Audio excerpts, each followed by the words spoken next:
Good evening. I just want to share with you my my own perception about internal control.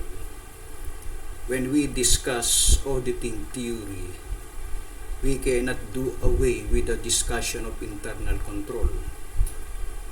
If you read the definitions of internal control in any textbook, it may sound complicated. Most of the time, the author of the book define internal control as something that has something to do with the tone at the top, the organizational structure, systems design, and so on and so forth. So the discussion of internal control in auditing theory is quite complicated. In this video that I have prepared, I have simplified the meaning of internal control by means of simple illustrations.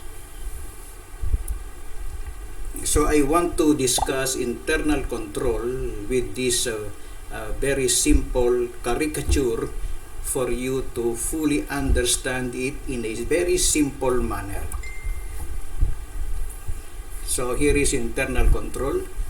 So we have here the business owner. This is the caricature showing the business owner who is very much upset with the results of his business operations. He is asking one of his best business consultant on what to do, because according to the business owner, we have a lot of sales, but our company is still losing money. What's the matter with our company? We earned a lot of sales. We hired the best marketing people, the best salesman in town, the best salesman in the country. We have generated a lot of revenue, but how come we are still losing money? So what is the answer of the consultant? The consultant calmly replied to the remarks of the business owner. Do we have internal control? That is the simple question given to him by the business consultant. Very simple. Do we have internal control?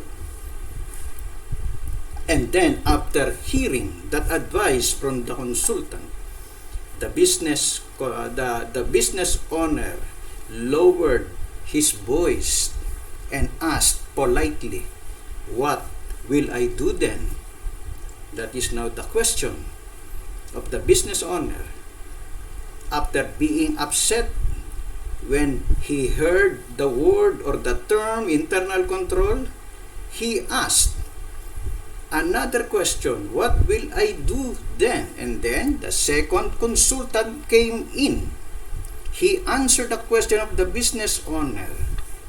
You adopt a well-designed control system and hire the best auditors in town.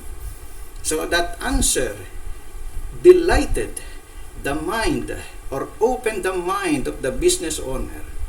Adopt a well-designed internal control system. Hire the best auditors in town. So what do the second consultant mean? How can we illustrate in a simple manner the meaning of a well-designed internal control system? Of course, everybody knows that the auditors will check and evaluate the effectiveness and efficiency of a well-designed internal control.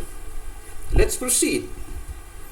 So I want to illustrate in a simple manner how we view internal control. So here we can see a faucet and a water is flowing out of the faucet, and that water is falling down to the container. So how can we explain this image to understand the meaning of internal control?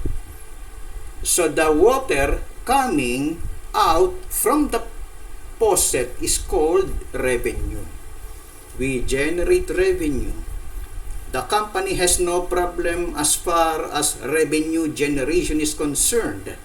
The revenue is is coming in, continuously coming into the company. So there is no problem as far as revenue generation is concerned. And then the company implemented an internal control. So the water container represents internal control because the container is controlling the water. So if the container is full of water, we will just close the faucet. Everything is under control. But what can you notice with this illustration, with this image? There are some weaknesses or loophole in the control, and that hole in that particular container is the loophole in internal control. So the water is coming out from the container. So what is the moral lesson here? Even if you have the best marketing person in town, even if you have the best salesman in town, if there are some loopholes in your internal control, the revenue that you generated might end up to nothing. So it will end up to nothing because of that loopholes in internal control.